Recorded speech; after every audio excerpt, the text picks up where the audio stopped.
তিলকা আল্লাহ পাক এই আয়াতে বলেছেন, ছোট্ট একটা আয়াত আল্লাহ পাক বলেছেন তিলকা বয়ুত। বাইতুল মানে ঘর, আর বয়ুতুহুম মানে ঘরগুলো। আল্লাহ পাক বলছেন এই সেই ঘরগুলো। মনে হচ্ছে যেন আল্লাহ আঙ্গুল দিয়ে দেখাচ্ছেন। আল্লাহ পাক বলছেন এই সেই ঘরগুলো বিরান হয়ে পড়ে আছে। খাবিয়াতুন মানে হচ্ছে বিরান, পরিত্যক্ত হয়ে পড়ে আছে, বিরান হয়ে পড়ে আছে। এই সেই ঘরগুলো।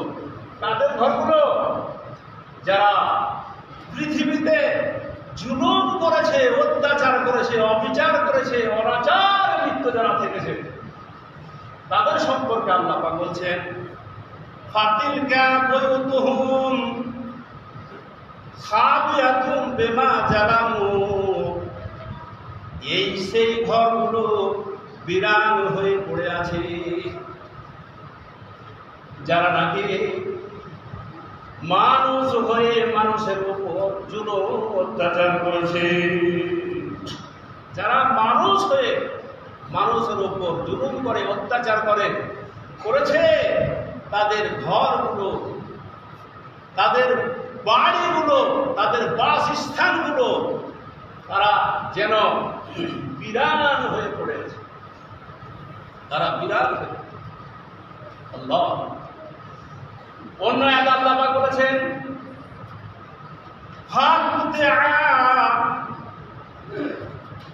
অন্য আয়াতে আল্লাহ পাক বলেছেন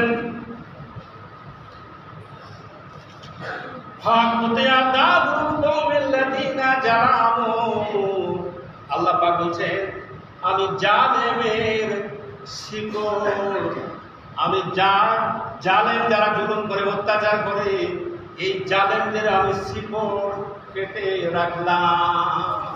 শিকড় কাটা হয়ে গেছে। যারা জালেম, এই জালেমের শিকড়কে আল্লাহ কেটে দিয়েছেন। তাহলে কেটে দিয়েছি বা কেটে দিব বা কেটে রাখলাম, আল্লাহু আকবার। এই ভাষাগুলোতে অনেক তফাৎ। আল্লাহ পাক বলছেন দাবরুল কওমিল্লাযীনা জালামু। যারা জালেম, অত্যাচার করে, উৎপীড়ন করে, এদের শিকড়কে আমি মানে কেটে রাখলাম। মানে ওদের শিকড়কে আল্লাহ পাক কেটে রেখে গেছে। যারা জুলুম করে, অত্যাচার করে মানুষের উপরে, নিরীহ নিরপরাধ মানুষের।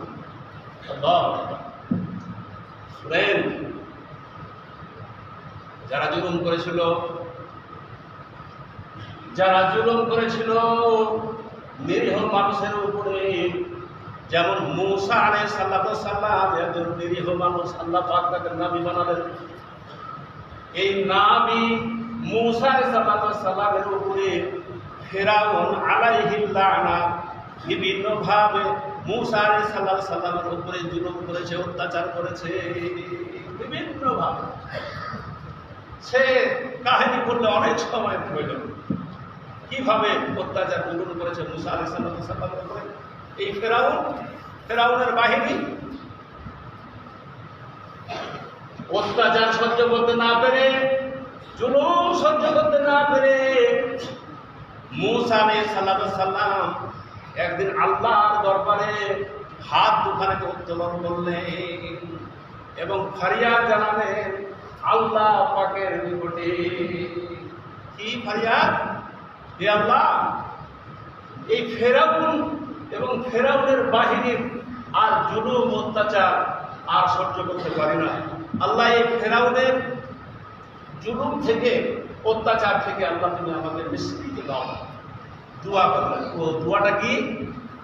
ফাদাআ রাব্বাহু ইন্না হাউলায়ে কওমুন মুজরিমুন।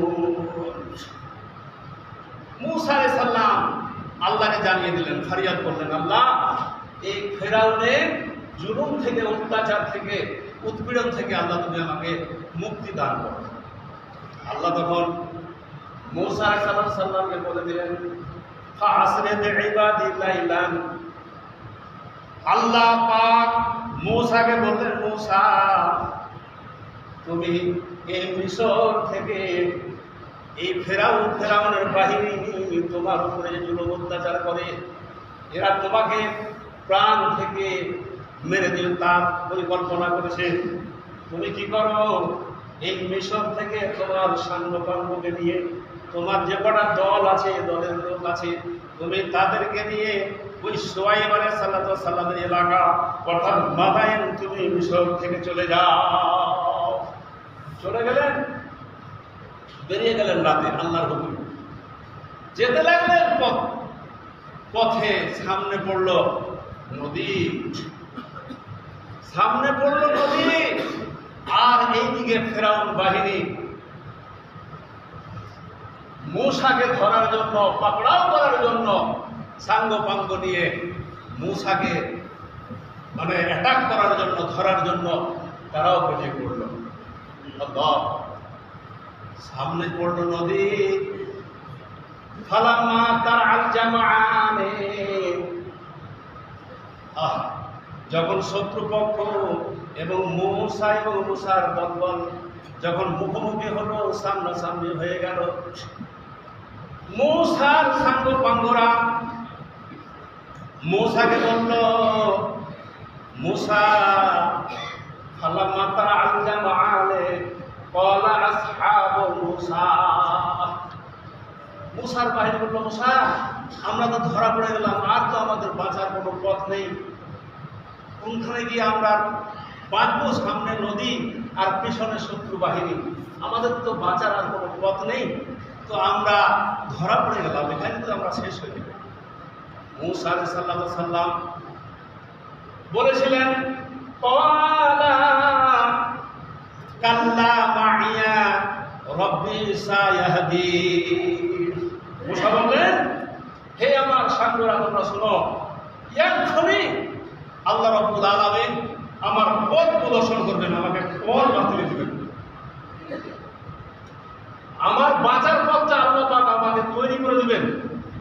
সঙ্গে সঙ্গে ওহী নাজিল হয়ে গেল। ফাআওহাইনা ইলা মূসা, মূসার উপরে ওহী নাজিল হলো এবং বলা হলো, আনিজি বিআসাকাল বাহরা, মূসা তোমার হাতে যে লাঠিখানা আছে, এই সমুদ্রে তুমি মারো, আর সমুদ্র যেমনই মারল তেমনি করে রাস্তা তৈরি হয়ে গেল। আর রাস্তা তৈরি হয়ে গেল, তাফসীরে পাওয়া যায় 12টা রাস্তা তৈরি হয়েছে। মূসার দলবল, মূসা নদী পার হয়ে চলে গেলেন। আল্লাহু আকবার। আর ফেরাউনের বাহিনী দলবল এসে উপস্থিত হলো, দেখলো রাস্তা তৈরি হয়ে আছে, রাস্তা তৈরি আছে। এবারে বুঝলো না অবুঝ ফেরাউন তার বাহিনী, এবার রাস্তায় নেমে পড়লো। কে রাস্তা তৈরি করলো, কার দ্বারা হলো রাস্তাটা তৈরি, কিছুই না বুঝে মূসাকে পাকড়াও করার জন্য, ধরার জন্য রাস্তায় নেমে পড়ল। যখন অর্ধ রাস্তা গেল, আল্লাহ পাক নদীকে করে দিলেন, নদী ওয়াতরুকিল বাহরা রাহওয়া, তুমি যে অবস্থায় ছিলে সেই অবস্থা হয়ে যাও। আল্লাহ পাক বলে দিলেন, তুমি যে অবস্থায় ছিলে, যে অবস্থায় প্রবাহমান ছিলে, সেই অবস্থায় তুমি হয়ে যাও। আর তেমনি করে আল্লাহর হুকুম, আল্লাহর অর্ডার ফলো করে ওই সমুদ্র মিলে গেল। ফেরাউন এবং ফেরাউনের দলবল সব ওই পানিতে ডুবতে আরম্ভ করলো। যারা জুলুম করেছে, যাবতীয় প্রমাণ আছে, হাজারো প্রমাণ আছে কোরআন হাদিসে, যে যারা জুলুম অত্যাচার করেছে তাদের অবস্থা কি হয়েছে। সময় তো শেষ হয়ে গেল। আল্লাহ পাক কোরআনে বলেছেন, উসিরু ফিল আরদি সুম্মা তুরু কাইফা কানা আকিবাতুল মুকাজ্জিবিন। তোমরা দুনিয়ার মধ্যে একটু চলাফেরা করে দেখো, যে যারা মহাসত্যকে অস্বীকার করেছে, মিথ্যা বলেছে, আল্লাহ পাক বলছেন আমি তাদের পরিণাম কি করে দিয়েছি, সবকে আমি ধূলিসাৎ করে দিয়েছি। এমন এমন জনবসতিকে, এমন এমন জায়গাকে আল্লাহ পাক ওয়াকাম কাসামনা কারিয়াতি মিন কারিয়াতি কানাত জালিমাতান। আল্লাহ পাক বলছেন এমন এমন অত্যাচারী জনবসতিকে, যারা জালেম জুলুম করেছে, তাদের জনবসতিকে, তাদের এলাকাগুলোকে আমি পিছে পিছে মানে ধূলিসাৎ করে দিয়েছি। আল্লাহ একজন আছেন, সেই আল্লাহ এখনো আছেন, যেই আল্লাহ ওই কাফেরদের, ওই অত্যাচারীদেরকে পিছে পিছে মানে শেষ করে দিয়েছেন, নিঃশেষ করেছেন, ওই আল্লাহ এখনো আছে। আমরা যারা এই পৃথিবীতে বাস করি, এই গ্রাম থেকে নিয়ে পার্লামেন্ট পর্যন্ত যারা যেখানে আমরা আছি, মানে পদাধিকার মধ্যে যারা যেখানে আছি, আর যারা শক্তিশালী, যাদের শক্তি আছে আর শক্তি যারা প্রয়োগ করে, নিরীহ অপরাধ মানুষের উপর জুলুম অত্যাচার করে, আল্লাহ এখনো সেই আল্লাহ আছেন। যারা জুলুম অত্যাচার করে তাদেরকে আল্লাহ ওইভাবে পিছে পিছে খতম করে দেওয়া হবে। আজকে মুসলমানদের সম্পত্তি অকপের সম্পত্তি, অকপের কথা বলতে বলা হয় কি যেন না বলা হয়, মানে এই সমস্ত বিরুদ্ধে যেন কথা না বলে আলেমুলাদেরকে বলা হয়েছে, ইমামদেরকে বলা হয়েছে, মন শুরু করছে। তারপরে একটা কথা বলি, অন্যায়ভাবে অপরের সম্পত্তি আল্লাহর রাসূল বলছেন, শুনেন একটা হাদিস, আল্লাহর রাসূল বলছেন যে যেই সম্পদটা আপনার নয়, যে মালটা, যে জিনিসটা, ভালো করে কানে শুনেন, আপনাদের সমাজের মানুষকেও বলছি আমি, যেই সব জিনিসটা আপনার নয়, আপনার নয়, আপনার দিল বরাবর আপনার ওই সম্পদটা নয়, আপনার নয়, অথচ আপনি জোর করে জালেমের মতো জুলুম করে আপনি জবরদখল করে নিয়ে বসে আছেন,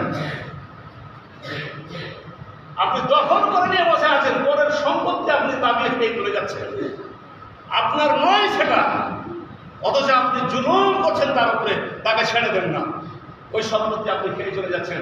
আল্লাহ রাসূল বলছেন যে যে জিনিসটা আপনার নয়, সেই জিনিসটা আপনি জবরদখল করে নিয়ে আসেন, দখল করে নিয়ে আসেন।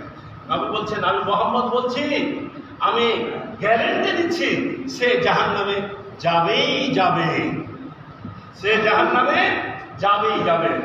যদি কাউরি পাওনা থাকে, কেউ যদি প্রাপ্য থাকে আপনার কাছ থেকে, কার যদি ধন সম্পদ আপনিও যদি মানে খান খেয়ে থাকেন, তাহলে আপনি তার মাল ফিরিয়ে দেন, নাহলে আপনাকে জাহান্নামে যেতেই হবে। আজকে অকফ করা সম্পত্তি, এই মুসলমানদের সম্পত্তি, আমাদের পূর্বপুরুষরা এই সম্পত্তি আমাদের মানে ইয়ে করে গেছে, অকফ করে গেছে, এই সম্পত্তি জায়গায় আজকের সরকার, এই ভারতবর্ষ সরকার আজকে এই সম্পত্তিকে মানে কালা আইন করে বাজেয়াপ্ত করছে, অর্থাৎ সেটাকে হাতিয়ে দিচ্ছে, সেটাকে মানে জুলুম অত্যাচার করছে এই নিরীহ মুসলমানদের ওপরে। এরকম অত্যাচার যদি হয়, নবীও বলেছেন, আরে তারা তো মুশরিক, তারা তো জাহান্নামে যাবেই, কিন্তু এই কথা, এই হাদিস কাদের স্থানে বলা হয়েছে? আল্লাহ রাসূল বলেছেন, যারা ঈমানওয়ালা মানুষ, আল্লাহওয়ালা মানুষ, তারাও যদি তার সম্পদকে অন্যায়ভাবে যদি হরণ করে, তাহলে তাকে জাহান্নামে মানে যেতে হবেই হবে, মানে রাশাক কাফে কোনো সন্দেহের অবকাশ নেই, তাকে জাহান্নামে যেতে হবে।